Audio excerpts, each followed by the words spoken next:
সকাল সকাল মা মেয়েতে ঘুম থেকে উঠে গেলাম। তো মেয়ে বলতেছে বাহিরে যাবে। এর মধ্যে মেয়েকে বলতেছে যে আম্মু জুতা পরে নাও। তো হ্যালো গাইস, আসসালামু আলাইকুম। সবাই কেমন আছেন? আশা করি সবাই ভালো আছেন। আলহামদুলিল্লাহ, আল্লাহর রহমতে আমরাও ভালো আছি। তো মেয়ে ঘুম থেকে উঠে বলতেছে যে আম্মু আমি কবুতরকে খাবার দিব। তো এই যে এটা ডাম, এই ডামের ভিতরে আমাদের কবুতরের খাবার রাখা হয়। তো মেয়েকে বলতেছে আম্মু অল্প করে নাও, অল্প করে নাও। সে বলতেছে না, আমি বেশি করেই নেব। তো যা মনে হয় তাই। তো আমি একটু কমিয়ে দিছি। তো সে কান্না করে আবার মগটা ভরে নিয়ে যাচ্ছে।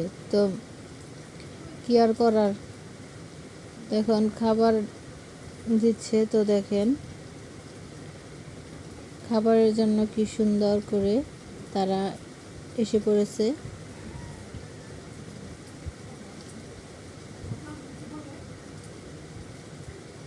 তো আগে অনেকগুলো কবুতর ছিল, তো এখন এত কবুতর নাই।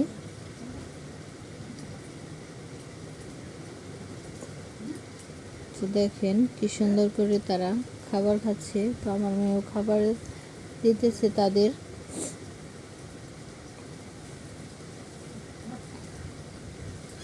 বলতেছি যে এক জায়গায় দাও আম্মু, এক জায়গায় দাও।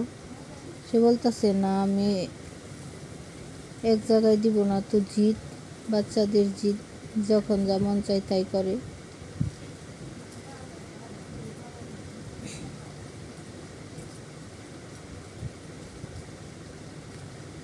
এখন কবুতরকে খাবার দিয়ে এখন চলে যাব যে আম্মু কি নাস্তা বানাইতেছে। তো এসে দেখি যে আম্মু রুটি বানাইতেছে।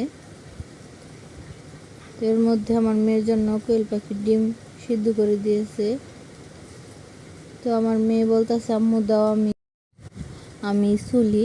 তো আমি বললাম যে সুলো। তো এর মধ্যে দেখি ডিমের অর্ধেক অংশই ফেলে দিল। তো এর মধ্যে আমি দুইটা ভালোভাবে সুলে দিলাম।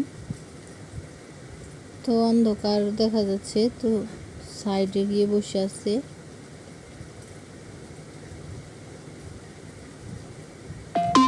তো আমার সকালবেলা রুটি নাস্তাই পছন্দ, তো আমার আব্বুরও। তো আমার আব্বুর জন্য প্রতিদিনই রুটি নাস্তা বানাতে হয়।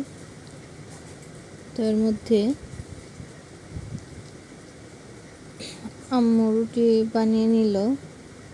তো এর ফাঁকে এর মধ্যে আমি ডিম ভাজি করার জন্য মরিচ পেঁয়াজ কেটে নিব।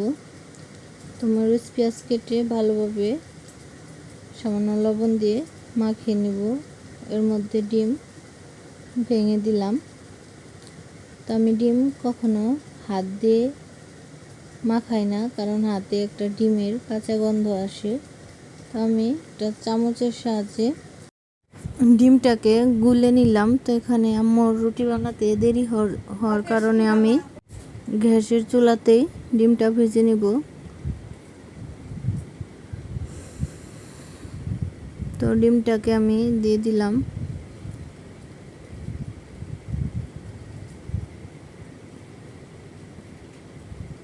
তো এখন আমি এটাকে সুন্দরভাবে ভেজে নিব।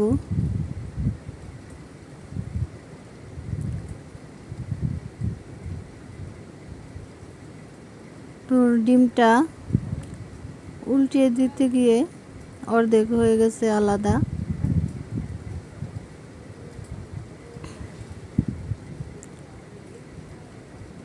তো আমি ডিম ভাজি করলে বেশি তেল পেঁয়াজ না দিলে আমার ভালো লাগে না। তো আমার ডিম ভাজিটা সবাই পছন্দ করে। তো মাশাআল্লাহ অনেক সুন্দর হয়েছে। এখন নামিয়ে নিব।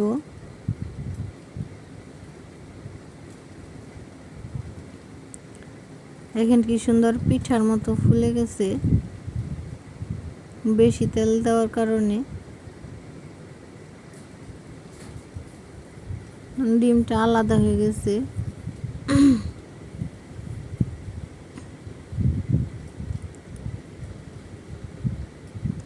এর ফাঁকে দেখি মেয়ে আমার বাহিরে পানি দিয়ে ভিজে গেছে।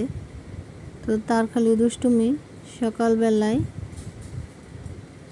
পানি দিয়ে ভিজে গেছে।